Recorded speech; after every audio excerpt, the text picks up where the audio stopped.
আজকে আমি খুবই উপকারী খুবই মজাদার একটা রেসিপি শেয়ার করব, মোচার বড়ার রেসিপি।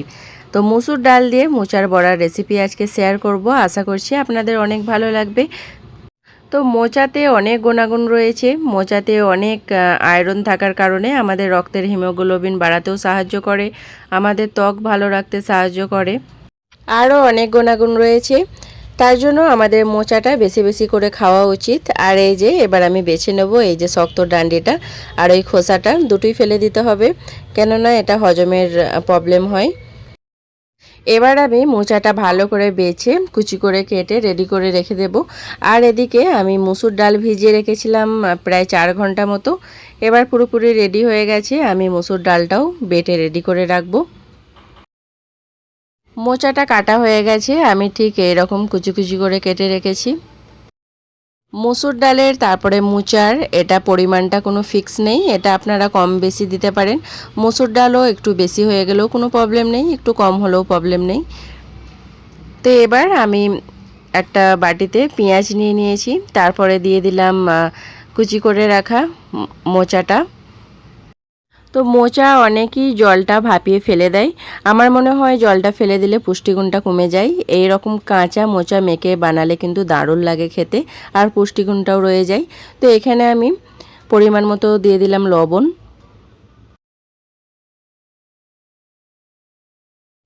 এরপর হাফ চা চামচ হলুদ গুঁড়ো দিয়ে দিলাম, হাফ চা চামচ জিরে গুঁড়ো, তারপর হাফ চা চামচ ধনে গুঁড়ো, তারপর হাফ চা চামচ শুকনো লঙ্কার গুঁড়ো,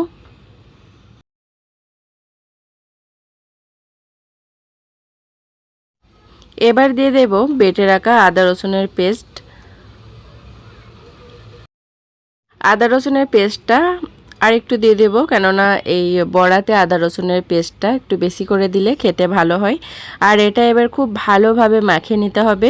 এটা যত ভালোভাবে মাখাবেন তত বড়াটা টেস্ট হবে। মশলাটা ভালোভাবে মাখানো হয়ে গেছে, এবার ওই মুসুর ডাল বাটা ওটাও দিয়ে দেব।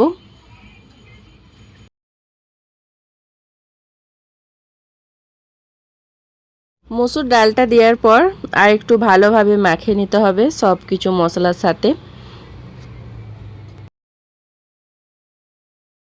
তো সব কিছু ভালোভাবে মাখানো হয়ে গেলে আমি আগে থাকতে দুটো কাঁচা লঙ্কা কুচি করে রেখেছিলাম সেটাও এবার দিয়ে দেব।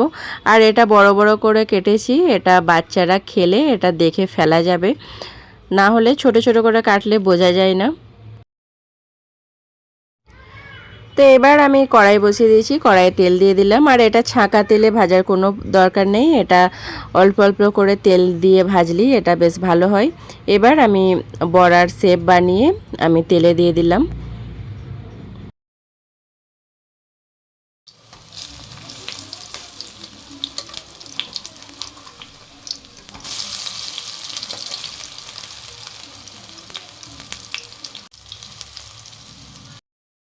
তো বড়াগুলো এবার ভালোভাবে ভাজা হয়ে গেছে, দেখুন দু পিঠটাই মুচমুচে করে ভাজা হয়ে গেছে। এবার আমি তুলে নেব।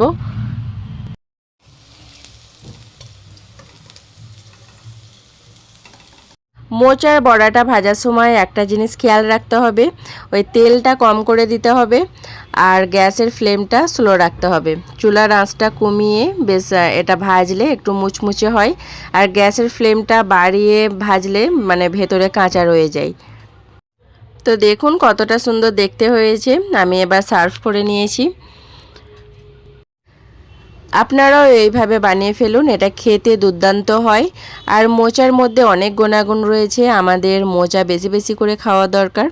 আর এটা গরম গরম খেতে খুবই ভালো লাগে, আর একটু যদি টমেটো সস দিয়ে খাওয়া যায় তাহলে তো আরও ভালো লাগে।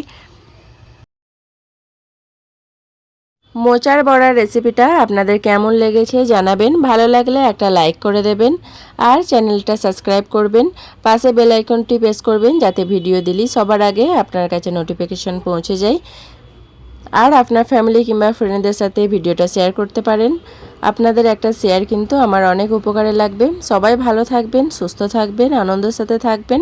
আবার দেখা হবে একটা নতুন ভিডিওর সাথে, ততক্ষণের জন্য সকলকে বাই বাই।